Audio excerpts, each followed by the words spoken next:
This diagram is showing the main anatomical structures in the heart, and we can see the left atrium here and the bicuspid or the mitral valve there, and this area is the left ventricle, so we could put left on there just to remind ourselves that's the left side. So this must be the right side, and we see the aorta is this vessel leaving the left ventricle, and the aortic semilunar valve between the ventricle and the aorta. And we notice that there are tendinous cords connecting the valves to the papillary muscles, which are embedded in the myocardium. Here we see the right side of the heart, the right ventricle, the right atrium, and this is the pulmonary artery here, leaving, quickly dividing into one part that goes to the left lung and one branch that goes to the right lung. The area of the right atrium, the pulmonary valve. The tricuspid valve is the valve between the right atrium and the right ventricle. The superior vena cava, bringing blood down from the top part of the body. The inferior vena cava, taking blood up from the bottom part of the body. And the other thing we could do on this is colour in the myocardium. We see the atrial myocardium is quite thin. At the right side the myocardium is still relatively thin, but then it's thicker in the cardiac septum. The septum is this part dividing the left heart from the right heart,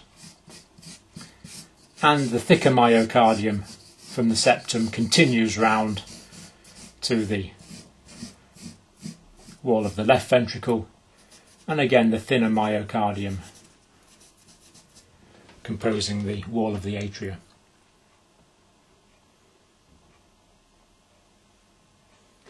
Won't push a look. Now here we're looking at the wall of the heart. This would be the inside with the blood going through it. And then we have the endocardium. Endo means in, cardium relates to the heart. Squamous epithelial tissue, so the blood can move over smoothly. Here we have the wall of the myocardium. And the outer layer is the pericardium. Now, there's an area of pericardium immediately on the outside of the myocardium. And as we see, this is the serous pericardium, the visceral layer. Visceral means the inner layer. Serous means it produces a serous lubricating fluid. So this is producing a serous lubricating fluid, just there. Now on the outside we've got the fibrous pericardium, which is strong and supportive, which prevents the heart from over-expanding. And then we've got another layer of serous pericardium here, the parietal, which means the outer layer, which is just there. So we've got a serous layer inside, a serous layer outside, and then this tough fibrous layer on the outside. And this serous pericardium, the parietal layer, also secretes a serous lubricating fluid. So that means we've got nice smooth lubricating fluid between the pericardium and the myocardium there. And actually in life this isn't a space, it's just a potential space. Now in some disease conditions it can become a space, and that causes quite a problem. That's a condition called cardiac tamponade. But in health what you've got is the heart here is contracting, so you've got the fibrous pericardium there and the heart contracting inside it. And it's nice and smooth because of this serous lubricating layer.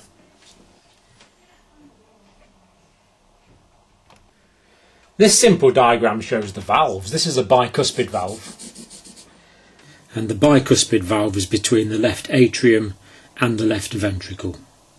Two cusps. And here we have a tricuspid valve between the right atrium and the right ventricle. And also the aortic valve and the pulmonary valve, the so-called semilunar valves, are also tricuspid because they've got three cusps. So the pulmonary veins are bringing bright red oxygenated blood back from the lungs into the left side of the heart, into the left atrium, going through into the left ventricle, still oxygenated, pumping out bright red oxygenated blood into the aorta, and this goes on into the systemic circulation around the whole body.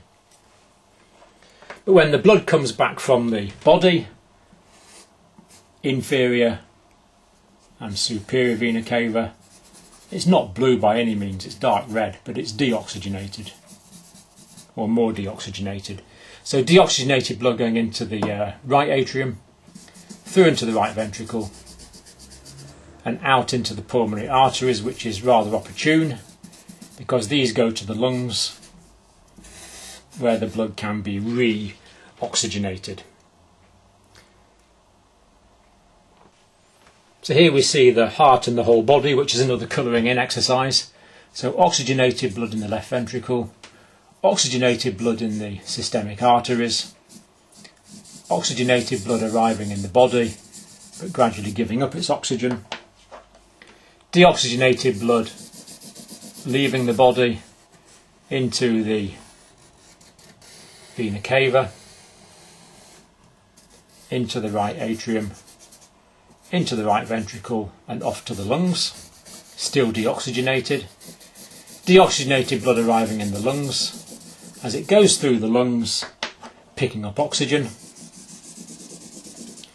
and oxygenated blood going back via the pulmonary veins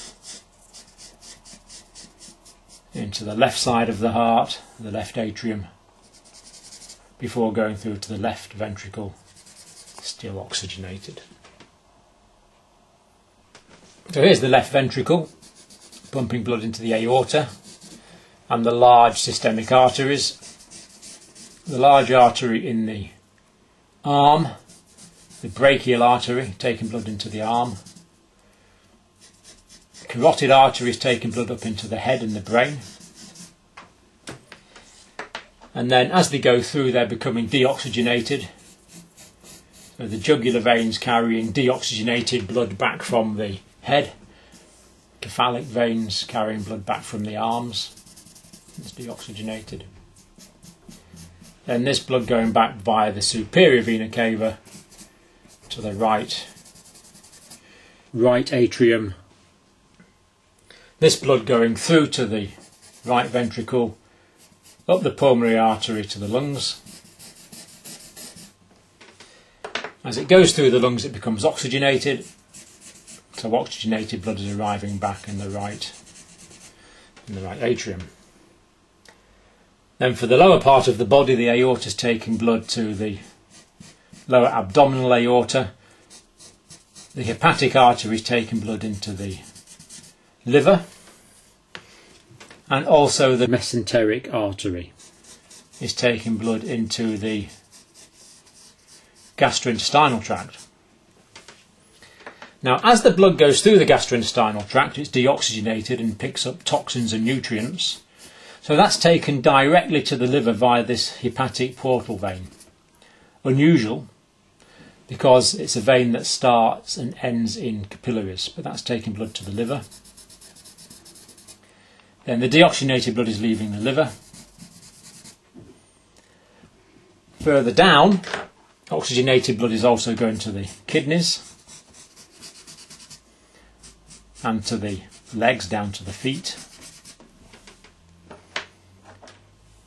The deoxygenated blood from the bottom part of the body is going up through the femoral vein. The renal veins draining the kidneys, taking the blood back in the inferior vena cava back to the right side of the heart again.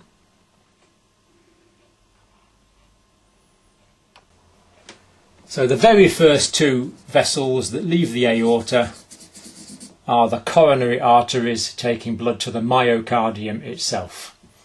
The left coronary artery, circumflex branch going around the back, left anterior descending branch taking blood to the left side of the heart, and then the right coronary artery. And branches going off to the right side.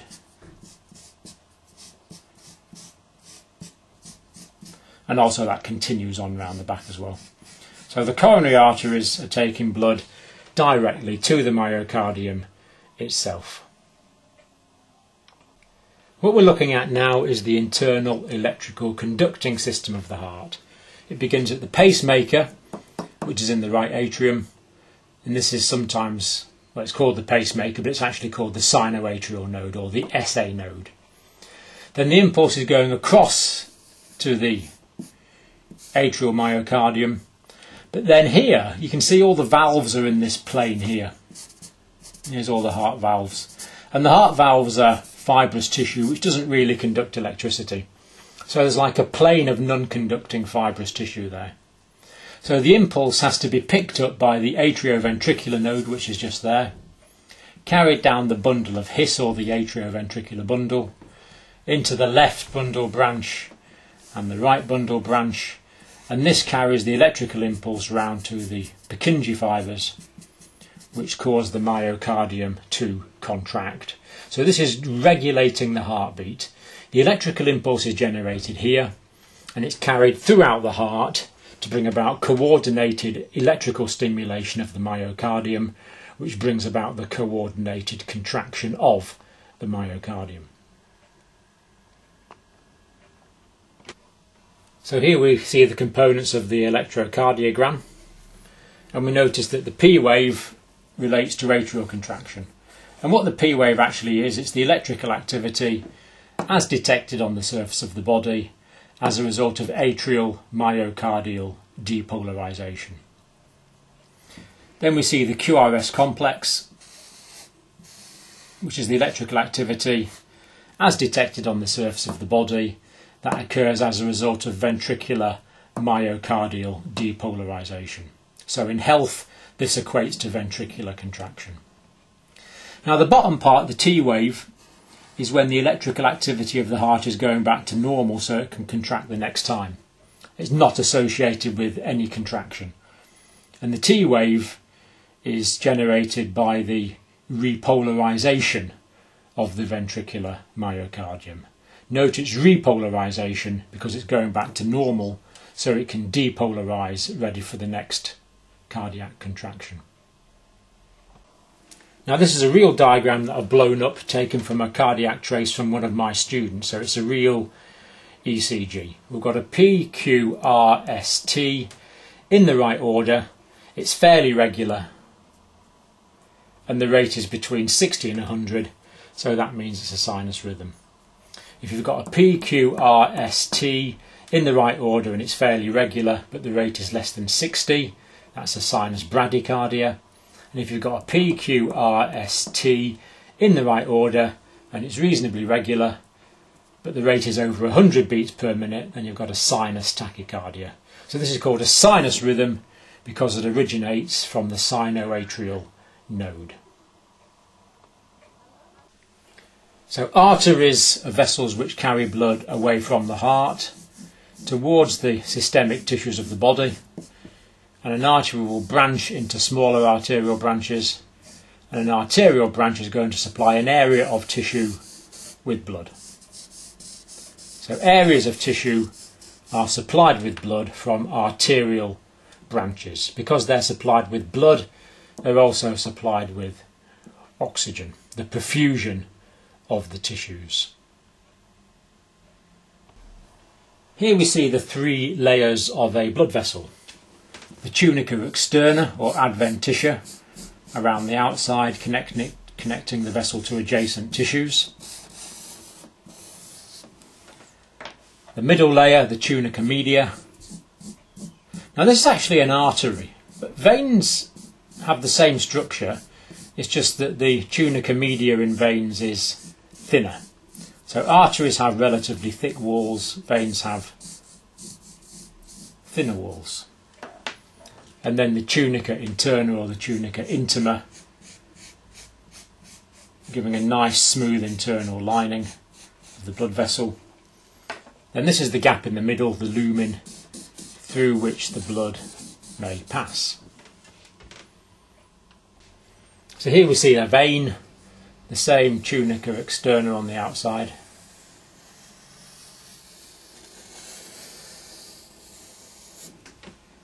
The same tunica intima on the inside.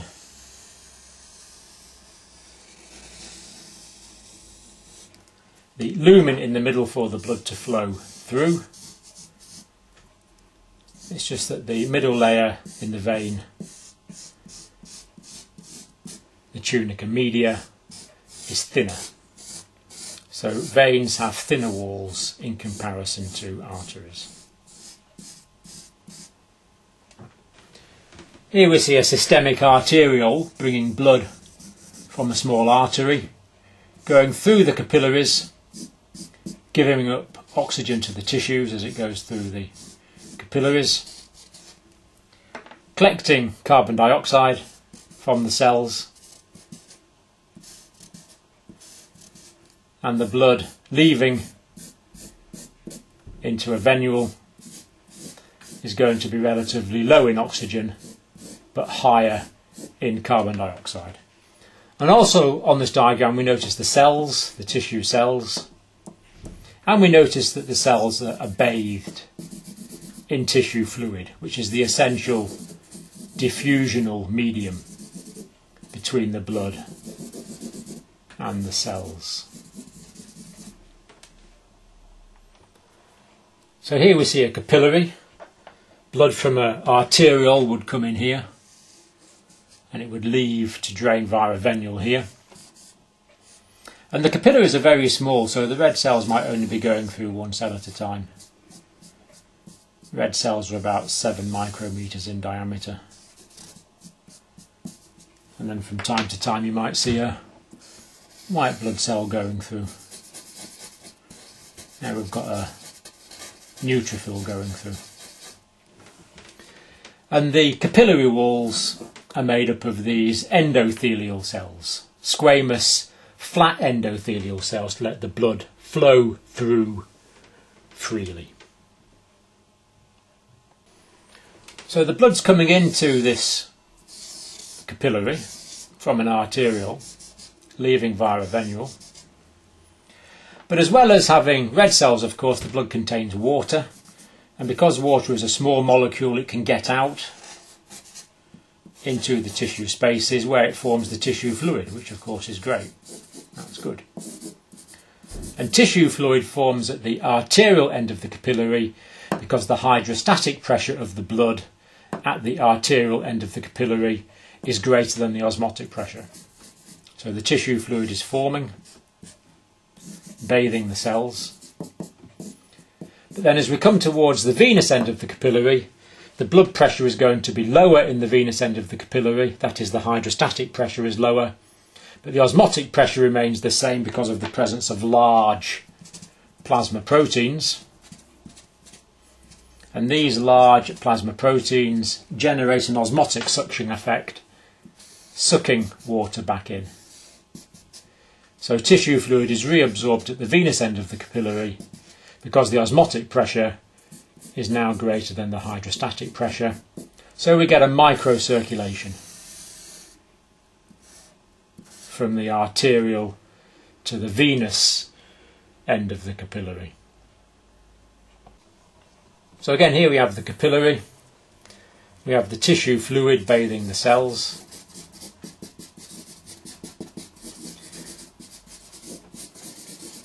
We have the red blood cells going through the capillaries. And what we have here is oxygen is diffusing into the cells to be used in the process of respiration. And carbon dioxide and other waste products are coming from the cells, diffusing through the tissue fluid back into the blood to be carried away to the lungs. So the blood entering the capillary is going to be relatively high in oxygen but low in carbon dioxide, and the blood leaving the capillary is going to be relatively low in oxygen but high in carbon dioxide. So this diagram shows venous return, and here we have the valves inside the veins, and what these valves will do is they will let blood flow from the periphery back to the centre of the body, but then if the blood tries to get back, they're going to close shut to stop the blood going back. And it's the same in larger veins, only they don't have larger valves. It's a bit like a system of locks in a canal. So the blood can go from the periphery towards the centre, back towards the thoracic cavity, and when the blood tries to go back, these valves are going to close to prevent backflow of blood. So valves ensure one-way flow of blood from the periphery back to the centre of the body. Now this diagram is showing one of the main mechanisms of venous return. Here we have the muscles, in the leg for example, in the calf, or in an arm indeed, or in the upper part of the leg, but the calf works particularly well in this respect. And here we have the vein up through the middle. And this is a deep vein because it's in the muscle. Then when the muscle contracts, the muscle gets shorter and fatter, and I think you can see as the muscle gets shorter and fatter, that's going to squeeze the vein. When the vein's squeezed, it's going to increase the pressure of the blood in the vein, so the blood's going to be squeezed back up. It can't go back down the way because if it tries to, that valve closes, so the blood can't go back, so it's pumped back up towards the centre of the body. And in the calf, this is such an efficient mechanism, it works so well, it's called the calf muscle pump. So here we see the gastrointestinal tract, the gut, and this is drained via branches of the hepatic portal vein. And instead of taking blood directly into the inferior vena cava, this blood is all taken back to the liver, where it can be chemically processed before leaving via the hepatic veins. So it's a portal vein because it begins and ends in capillaries. It's not taking the blood directly back to the larger veins, it's taking the blood back to capillaries, the liver sinusoids, where the blood can be biochemically processed before leaving via the hepatic veins, and the hepatic veins then take that blood back into the inferior vena cava.